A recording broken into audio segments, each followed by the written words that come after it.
አበጌም የአቶ ደረጀ ልጅ አለመሆኗ ተረጋገጠ።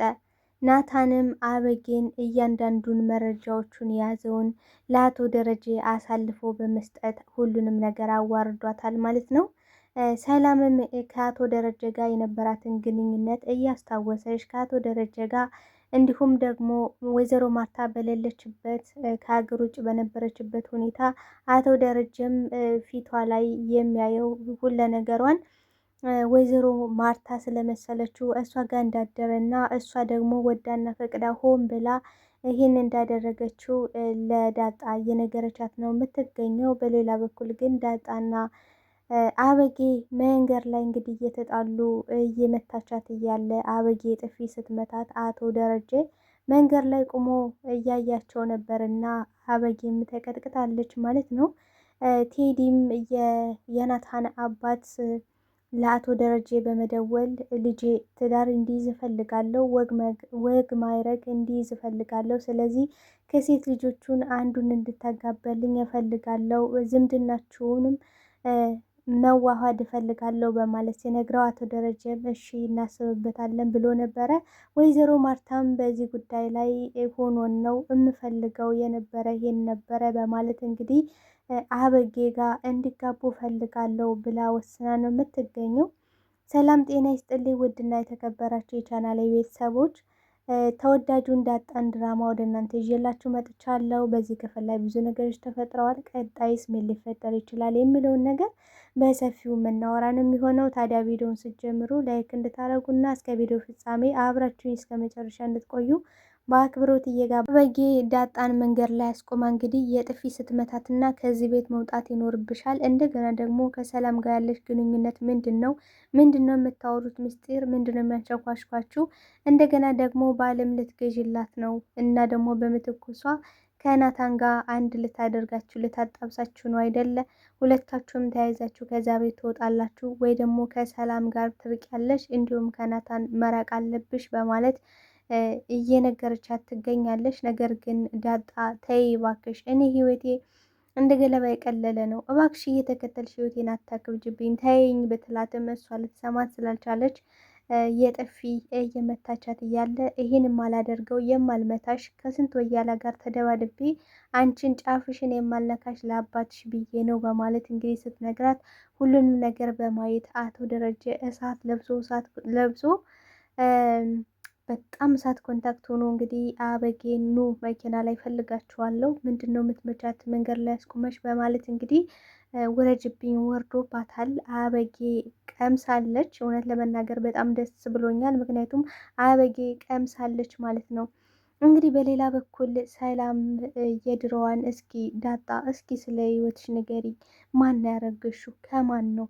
ምን አይነት እድለኛ ነው ግን ማለት ከአንቺ ያረገሽለት እና ደግሞ አስገድዶሽ ነው? ምንድን ነው ክዶሽ ነው? ምንድን ነው የሆነውን ነገር እስኪ ንገሪ።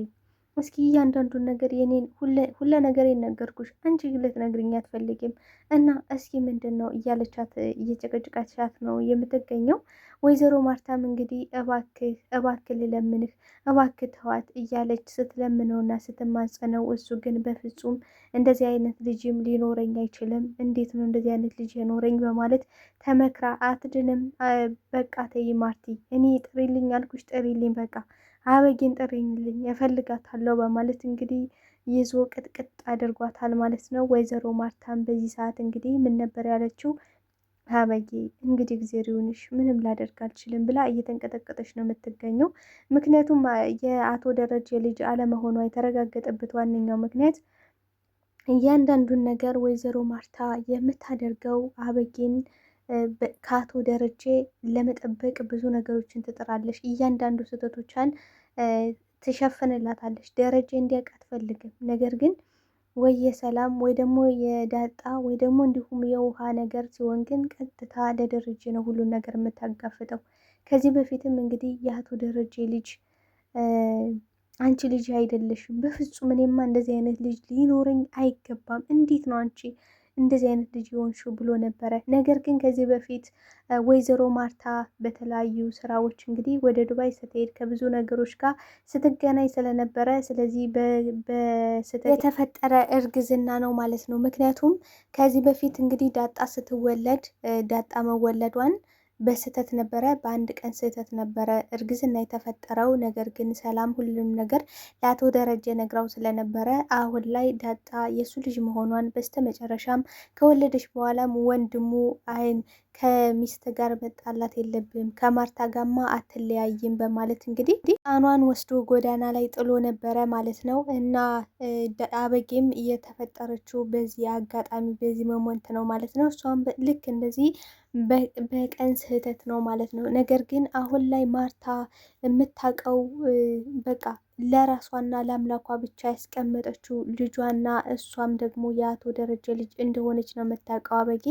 እንዲሁም ደግሞ ወይዘሮ ማርታም ራሷን አሳምና የተቀመጠችው ልጁ እንደሆነች አድርጋ ነው። ምክንያቱም አቶ ደረጀን ትዳሯን እንዲሁም ልጆቿን በጣም የምትወድ ሴት ናት። ለዛም ነው ከናታን ጋር ቶሎ እንዲጋቡ የምትፈልገው ከናታን ጋር ከዳጣ ይልቅ አበጌ ከናታን ጋር እንድትሆን ናታን ጋር ትዳር እንድትይዝ። ምክንያቱም ናታን በጣም ጥሩ ልጅ ነው፣ ጥሩ ሰው ነው። ስለዚህ ጥሩ ሰው ያደርጋታል፣ ሰው ያደርጋታል። በዛ ላይ ደግሞ ቀብርር ያለ የሀብታም ልጅ ነው፣ የጥሩ ሰው ልጅ ነው። እና እሷ ወግ ማይረግ ማየት አለባት፣ የእሷን ዓለም ማየት አለብኝ እኔ በህይወት እስካለው ድረስ። እሷ ያለ አባትም ስለሌላት እኔ የሆነ ነገር ብሆን እሷ የሆነ ነገር ሊኖራት ይገባል ብላ ነው የምታስበው እንጂ ለምሳሌ ውሃ አለች፣ የውሃን ያህል ለአበጌ አታስብላትም። ለውሃ ምንም ችግር የለውም። ምክንያቱም ሁለታቸው ማድረግ ያለባቸውን ነገር ተነጋግረው ምናምን ነው የሚያደርጉት።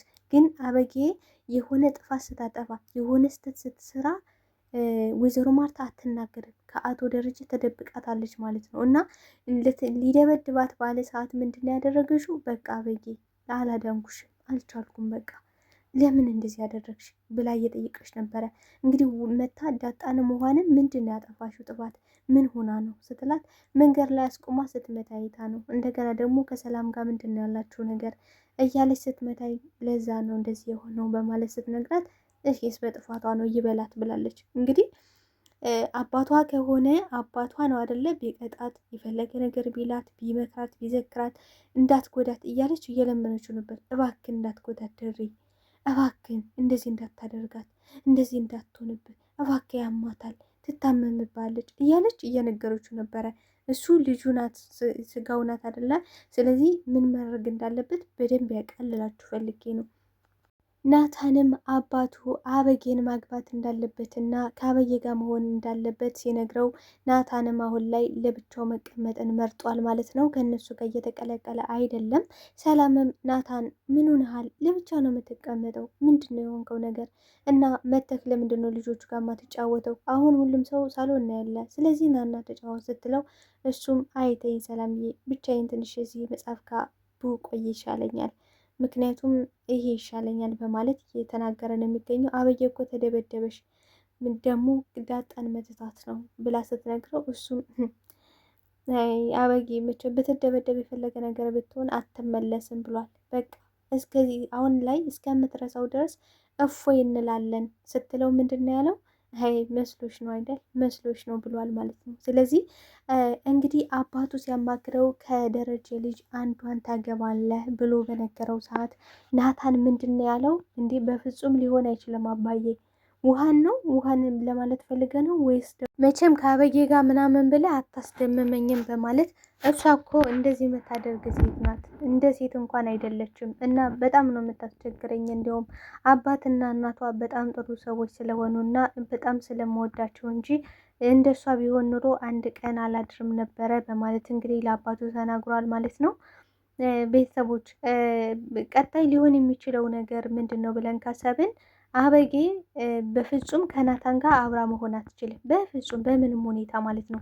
ምክንያቱም እያንዳንዱ ወንጀሎቿን እያንዳንዱ የሰራሻቸውን በቃ አብሬ ካንተ ጋር መተኛት አለብኝ፣ አብሬ ካልተኛው ሞቼ እገኛለሁ ያለችውን እያንዳንዱን ሪከርድ አድርጓታል። እና ይህን ሪከርድ ወይዘሮ ማርታ እንኳን ይሄን በቃ አብራችሁ መሆን አለባችሁ ብላ እንኳን ብታስገድደው ምን ብላለች ማርታ? እኛ ልጆቹን እኛ አብረን እንዲሆኑ ከረዳናቸው አብረው እንዲሆኑ ከመከርናቸው ከኛ ትዕዛዝ ውጪ አይወጡም ብላለች። እንዲሁም በተመሳሳይ መልኩ የአቶ ቴዲ የናታን አባት ምን ብሏል? ልጆቹ ከኛ ፈቃድ ውጪ አይወጡም፣ ናታንን ልጄን አውቀዋለሁ፣ ስለዚህ እኔ ያልኩትን ነገር ያደርጋል ብሎ ነበረ። አቶ ደረጀስ ምንድን ነበር ያለው? አቶ ደረጀ ሀይ ልጆቹ እኮ እስካሁን ይሄኔ ጨርሰውት ይሆናል፣ ይሄኔ የለም ይሆናል እና እነሱ በየራሳቸው የያዙት ሰው ሊኖራቸው ይችላል። ነገር ግን እነሱ ከፈለጉና እነሱ ከተዋደዱ ምን ችግር የለውም፣ በጣም ደስ ይለኛል ብሎ ነበረ። ነገር ግን ወይዘሮ ማርታ እንዴ ለምንድን ነው ችግር የለውም የምትለው? አበጌ ጋር ይጋባሉ።